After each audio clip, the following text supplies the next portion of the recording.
So if you a creator and you in a building with niggas that's far away from getting it, you gotta go. Heck, that was the best show ever made. And me and you was awesome. But as long as Rich fucking Antonelli has something to do with this, he's a good guy. Hold on. Far away from getting it. So if you a creator and there's nothing wrong, he just didn't understand. Wait, hold on. But I know you lay all the blame at his feet, but you know, in a corporation, just like with Spotify, there's a lot of bureaucratic red tape you got to deal with. And you might just think, or for the regular listener, like, yo, hey, it's just one guy who's saying yes or no to anything Joe asked for. No. It's not the case. It's board meetings, like, yo, yes. It's a million different things. It's 17 different departments. And guess what? It's somebody at the head of each one of them. Rich Antonelli sat at the head. So when it went up to 17 different departments, it ended with him. And Spotify, Dawn sits at the head. Thank you, my bro. I appreciate that, man. See, look, guy driving by recording me at home. You got the best podcast. I appreciate that. Listen, at Spotify, it was Dawn. It could go up 20 different departments, but it's going to live and die with Dawn. Dawn wasn't there when I got there. Dawn don't know nothing about a podcast. They just bring in big TV wig people so they could scale. Fuck that. Hey, I don't talk too much here. I don't talk too much already on here. Joe, regressing a little bit, because this is what I was going to ask you before you cut me off when I was asking. You remember when we started that Everyday Struggle, right? I remember it was the first time I ever walked in the complex. I don't know if you've been there before. Maybe you have. But once we started, I believe the day after, maybe 2 days after, at least, I don't know if you were told, but they told me, because there was a whole section full of people and computers. They said, all of them got fired. And I said, why? And they said, listen, they're mostly print writers for websites, this and third. We're switching to video. Now, I didn't take that as much during that time. But it was clear that with us being at Complex and them acquiring just your talent and my talent and making the show, they clearly said, these people, maybe they were needed before, but now they're expendable. Be gone. Never really read into that, but now, you know, just hindsight is 2020. I'm asking you, what did it say to you? Because, a lot of times when we were talking, I was a lot of times trying to figure out, like, I didn't get the mentality. You get me? And you were reading a lot of things from a perception level that you also, listen, we've had so many, like, moments in there, but I remember you were like, act. Use TV. They're taking our shit that we signed a deal to only be on YouTube, and they're upstreaming it to linear. They're putting it on TV. Big fucking problem. Another big fight in the whole building, uneasiness. Again, Spotify just made that same announcement, by the way, that we're taking all our original shows and we're making television shows and upstreaming them to TV. My fight is exactly the same as it was. Like, Complex is doing the same thing that Spotify did. Like, it's the same shit. When they fired all of those print writers, it told me that we was a hit, and we were so much of a hit that they're changing the entire business model of this company, like I told you 20 minutes ago. Hey, when I got to Spotify, you know what they said? Hey, this ain't a music platform anymore. Hey, this is a podcasting platform now. That's what it said. Hey, when I went, you don't know, but I went and had another meeting with Rich Antonelli and Cornell. We had one more sit down. I heard about it, I think. Just to try to see if we could do it, because it was the greatest show in the world, right? And people work with people that they don't get along with all the time. So we had one more sit down. And me and Ian said, Rich, just so we're clear, because we have a YouTube page and we know how much we're making from our YouTube page. How much are y'all making off the YouTube from Everyday Struggle? Like the Everyday Struggle uploads. How much are y'all making from that? And why aren't we privy to it? Wouldn't that be important in renegotiation time? You know what Rich said? Same thing all these companies said. Well, we're using that money to pay for a staff of over 400 people. Know what I said? 400 people don't work for Everyday Struggle. Hey, nigga, It's 10 of us that come in here in the morning. You think I give If a fuck that, about 400 people? No. Oh, so you telling me that I'm now paying for your payroll of your entire company? You think John will be all right with that? No. We walked away from that table. Because it's like, fair, how much are you going to take? And that's creators' problem. We broke, and we ain't never had shit because of oppression. So we just taking whatever they throw our way. But this is the time for that to change. There's too many of us that built this from the ground up. All we got to do is tell these niggas no, suck our dick. people just can't do it like how you do it. Joe, you're a little abrasive. Joe, you know how ballsy it has to be. You're in an exclusive spot. Think about this, because I study all broadcasters. Listen, like when they're firing a radio personality, right? They usually don't allow that person to go live, or they cut it anytime they feel that person is about to slander that company. You went on a tirade for at least 2 episodes, pretty much kind of exposing and saying things about that particular platform that was publishing and distributing your content that was probably not in their best and public interest. And I'm watching this shit. I'm like, yo, my whole thing to everybody is that will not work for you. Don't ever try this. Joe is doing some shit. If it works for him, cool. Let's see if it changes some shit, but it will not work for anybody else. Well, Joe has a contract that says you can't edit my editorial. But I guarantee that contract doesn't say they have to put it out. They could have listened to it before and say it's not coming out. No, they can't do that. That's Why what not? the whole, because that is against your constitutional right and stepping on free speech. That's what they're trying to do with Joe Rogan right now. If you watch the news, every podcaster in Spotify is saying, edit him.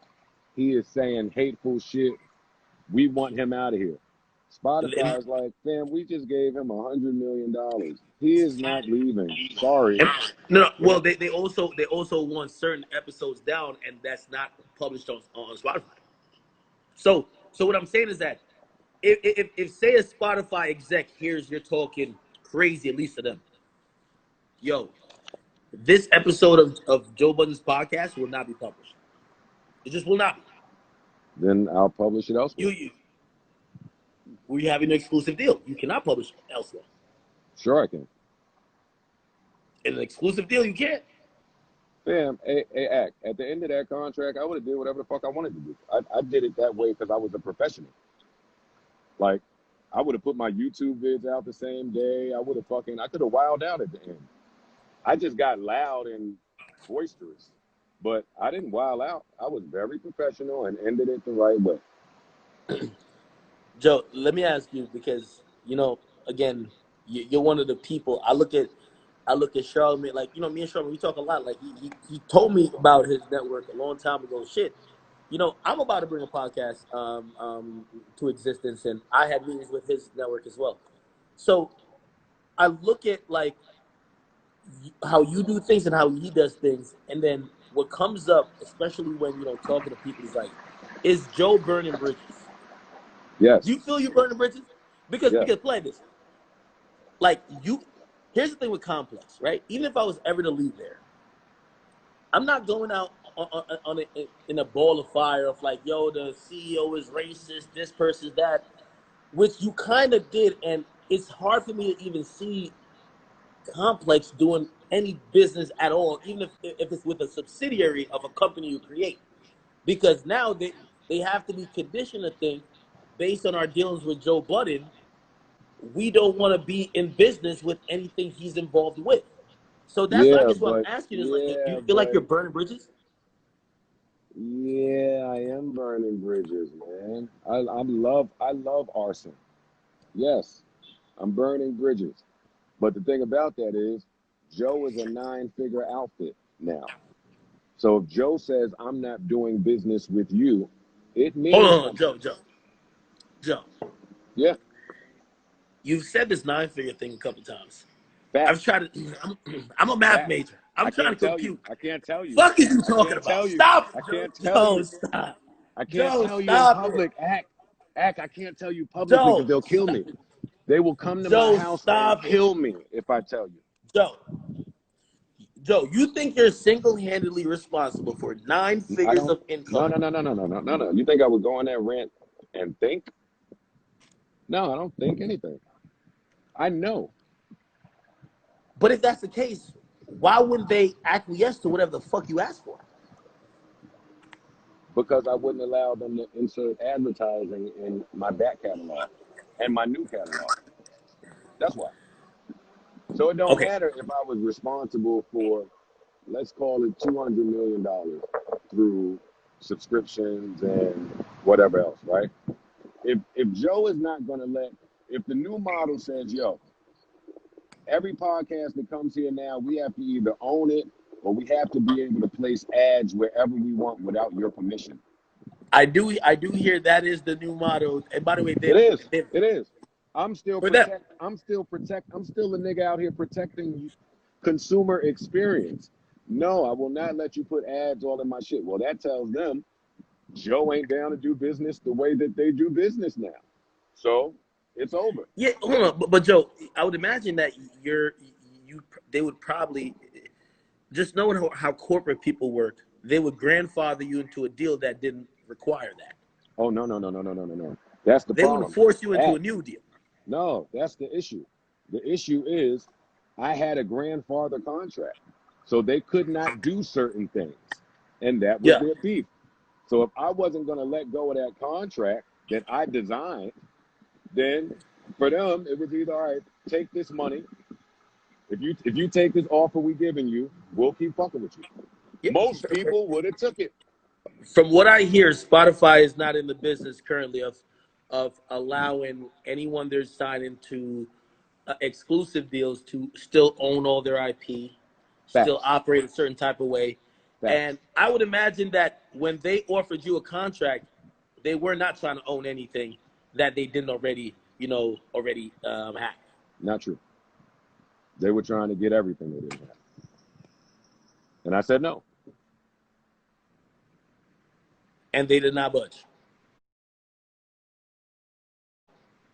No, they said we're going to leave this offer here in case you change your mind. And I said, I ain't changing. Nah. That's hard. That's hard for me to understand. That's hard for me to like even fathom, just because of in everything. Like nigga, even with y'all remember when AT&T like stopped offering unlimited, but they were like, if you had unlimited before we made the new rule, we'll grandfather you in. Grandfathering into shit that like you can't do business with someone and then 2 years later, especially after they've helped you show like proof of concept or help build something, you're like, hey, this is the new rules. It's hard for me to think that Joe, I'm not gonna lie. I see Andrew Schultz, you did mention it, even though you called him Andy. Yo, you be naming Some people names did that tell me. I I heard the don't 250 even million thing too. act. Do me I a heard. favor. Listen to I me. heard this is nothing about that. Listen Joe to asked me. for an exorbitant amount of money, Act. and that money was looked at and compared with his numbers, and they said, Act. "Bro, fuck out of here." You are a black king. I am a black king. Yeah. As black kings, we will endure and experience a duress that these white men will not. It is not Andy Schultz's place to say to anybody what Joe should be asking for or shouldn't be asking for, because Joe's plight as a black man is something you'll never be able to fathom. You watched me go to work and give my all at Complex for $20,000 a month. Yeah, you're trying to get killed. I get it. I'm just saying, don't talk to me about money. You seen what I did with 20 grand a month. I know. So listen to this, because we're on the internet and people are stupid. Just listen to this. Even if it's false, because it is, listen to the conversation now. Yo, did Joe ask for 250? What? Fam, I was an underground rapper. I never even imagined a conversation where I could ask for 250. I got to be so mature that my decisions are going to affect bum niggas like Troy Ave. But it's okay. I still got to get it popping. Because what if he gets something popping? It don't matter. It don't matter if we don't like each other.